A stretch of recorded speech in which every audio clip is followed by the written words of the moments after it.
พี่น้องสวัสดีค่ะพี่น้องจ้ามื้อนี้ก็มาพบพ่อกับซ่องบ่าวดอนสาวตุกอีกคือเก่าเด้อมามื้อนี้มาพอกันอยู่ไร่อยู่นาคือเก่าเนาะพี่น้องเนาะหลังจากพากันเก็บเกี่ยวข้าวแล้วก็คือแล้วไร่ที่มันสุกคือเก่าแหละเนาะพี่น้องเนาะมื้อนี้ก็จะพากันมาปั่นเนาะพี่น้องเดี๋ยวเฮามาเบิ่งกันเนาะพี่น้องเนาะว่ามื้อนี้จะได้เท่าใดเนาะพี่น้องเนาะจะได้จักกระสอบเนาะพี่น้องเนาะนี่กำลังเตรียมตัวจะเริ่มปั่นเนาะพี่น้องข้าวรถปั่นข้าวของเขาเจ้าก็มา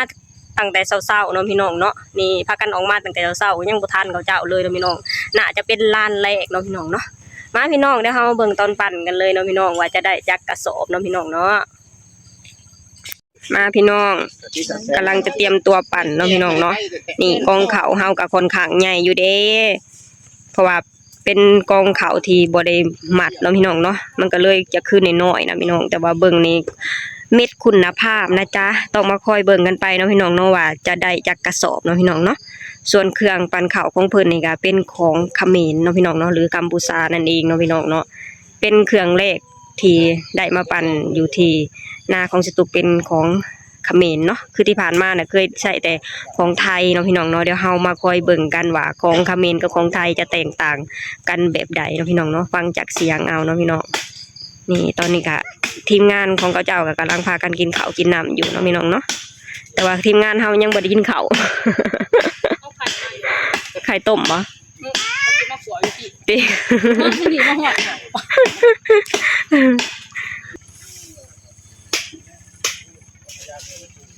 กองเขาเฮานี่ก็ใหญ่เติบเด้อย่าว่ามันน้อยเด้อคะแนนมัดนี่แฮงสิใหญ่กว่านี้ อันนี้มัดแค่เป็นกำซื่อเนาะพี่น้องเดี๋ยวเรามาเบิ่งกันเครื่องจักรเขมร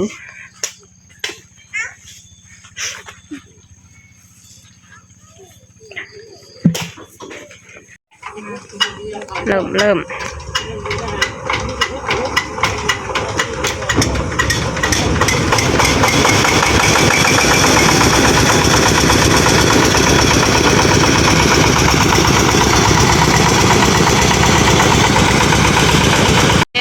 แล้วจ้าเริ่มแล้วการปั่นเข่าของเฮาเนาะพี่น้องเนาะ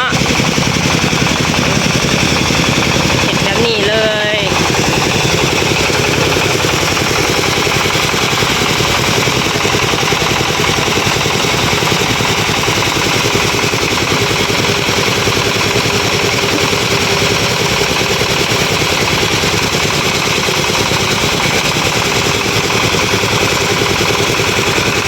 ซื้อกระสอบไปแบบนี้เลยนะพี่น้องเนาะเมื่อนี้บ่ดอนบ่ได้มาจับน้ำจันเด้พี่น้องคนลงไปเห็ดกินเนาะเขาเฒ่าบอกว่าให้บ่ดอนลงมาเห็ดกินคอยพอเด้อเพิ่นว่าเพิ่นยันบ่ทันคนปั่นยันเขาเจ้าแล้วเลยยังเห็ดกินบ่แล้วเนาะพี่น้องเนาะเพิ่นก็เลยให้ทางบ่ดอนไปเห็ดกินซอย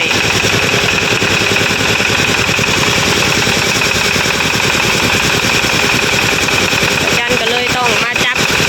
กับเบาคาดหรือกับคนของเพิ่นนี่เนาะพี่น้องเนาะกับพนักงานของเพิ่นนี่แหละเนาะพี่น้อง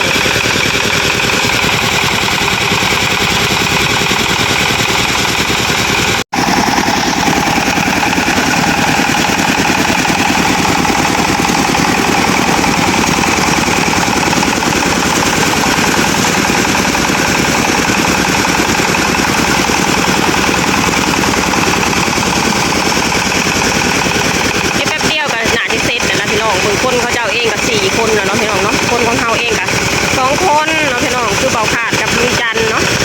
หากเบาดอนเพิ่นเฮ็ดกินแล้วเพิ่นก็จะขึ้นมาน้ำหลังเพ้อๆนะผู้แหละเขาเจ้าเฮ็ดแล้วและเฮ็ดกินยังบ่แล้วพี่น้องเลยเพราะว่าการเฮ็ดงานของเพิ่นก็ค่อนข้างรวดเร็วอยู่เนาะพี่น้องเนาะ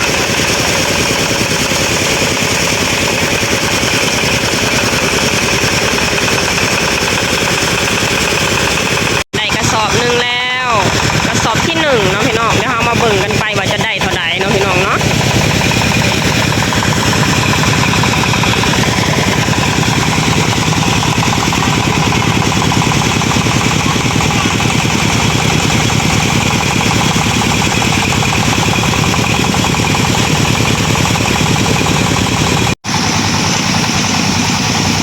นี่เพื่อนก็จะเอาลงไหหน้าเลยนะพี่น้องเนาะแต่บางทรงคือจิบหอดไหหน้าเนาะพี่น้องคน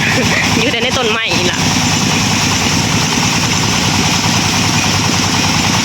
แต่ว่าเสียงนี่ค่อนข้างต่างกับของไทยเลย เลยเนาะพี่น้องเนาะคือเสียงของไทยนี่จะเป็นแบบเสียงแบบเน่นๆดังๆเนาะพี่น้องเนาะแต่ว่าเสียงของเขมรเสียงเครื่องจักรของเขมรนี่แบบว่าไปทางลมหลวมเนาะพี่น้องเนาะหรือเสียงบ่ค่อยดังปานใดเนาะพี่น้องเนาะเดี๋ยวเรามาเบิ่งกันว่าจะได้จักชั่วโมงเนาะพี่น้องเนาะนี่กองเขากับจะเป็นประมาณนี้เลยเนาะพี่น้องเนาะ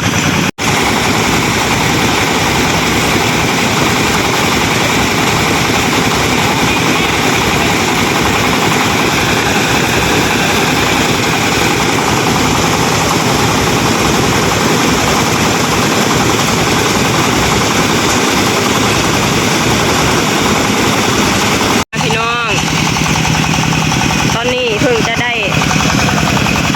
2 4 6 8 10 2 4 6 8 10 12 13กระสอบแล้วเนาะพี่น้องเนาะเอาก็มาลุ้นกันไปว่าจะได้จะกระสอบนี่กับบรรยากาศจ้ะคือฝนสิตกนี่แหละพี่น้องวันกี้นี่ลิ้นมาหน่อยหนึ่งพี่น้องเลยยันฝนตกห้ำเข่ากับวันนี้มาลุ้นกันพี่น้องลุ้นทั้งเขาลุ้นทั้งฝนมาทีนี้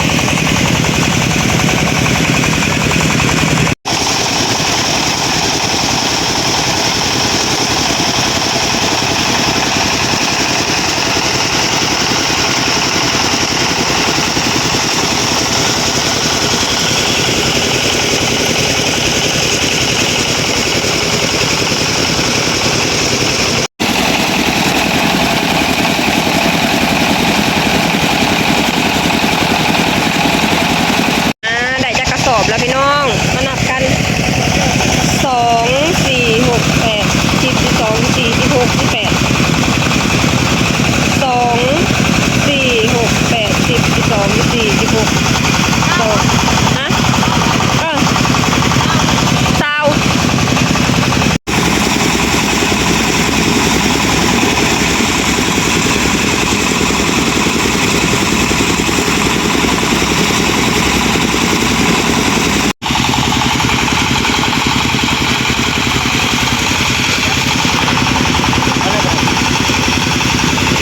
นี้ฝนพี่น้องเลยปั่นไปนำโปกขายางไปนำ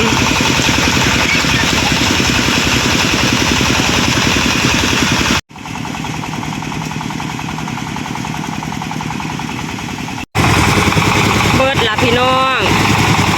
เฮ้ยเกือบมาบ่ทันพี่น้องเลยสตุกลงไปเอาเขามาลงไปเอากับเขามาบ่ดอนเห็ดกินแล้วก็เลยโทรให้ไปเอาของมาซอยเนาะพี่น้องเนาะมาพุยก็เจ้าแล้วเลย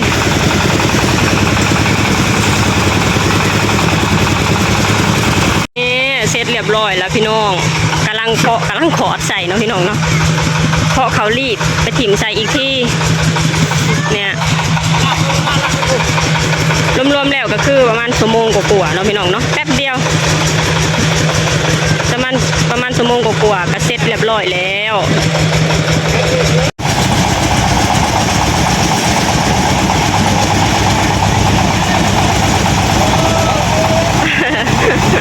เขาเกียร์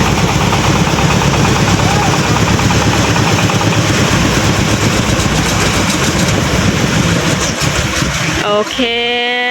เสร็จเรียบร้อยนะเสร็จแล้วเนาะพี่น้องเนาะโอเคมาทีนี้มาเบิ่งกันเนาะพี่น้องว่าจะได้จะกระสอบเดี๋ยวไปนับเขากันเนาะพี่น้องเนาะ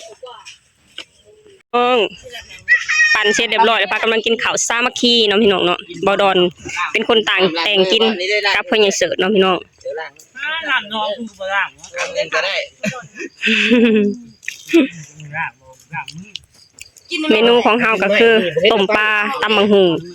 ก้อยปลานิลเนาะพี่น้องเนาะเบิดเลยสวยโอ้ยทางห้างกับบ่ไปครับได้สิข้าวทั้งเฮาอยู่กันมานี่มาพี่ได้ไม่ทีนี้เอาพักนี่เอาพักกินกับปนในเรื่องเขาไปกินหรอครับนี่นะเอาพักตัวนี้ไปนี่ใส่ถุงยางไปเลยนี่เอาไปเลยเอาพักมาเดี๋ยวนั่งกินเลยไหมเอานี่อิ่ม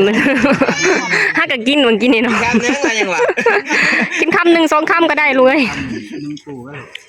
กินคำหนึ่งแล้วอ่ะ กินอิ่มน่ากระเทือนล่ะ กินมันอิ่มโลด เห็นได้นี่ได้ไปหน้า ไปกันเล่นเลย ปั้นข้าวปั้นน้ำแล้วสิพากันเมื่อปลากันบัดนี้ข้าวน้ำบ่กิน อุตส่าห์เฮ็ดของกินขมุกหมูอย่างบ่ทันแหมมาดอนเอิ้นพี่น้องกินข้าวแน่ การนำกัน กำลังมัวเมากับการแต่งกินพี่น้องเลย กินให้เพิ่นกัน เขาได้บ่ได้จ้า มา ไหว้ไม่ถูกเนาะ เอามาบ้านนี้กินเฮากันอะไร ไปพี่น้องกินข้าวกันเด้อ เอาเด้อ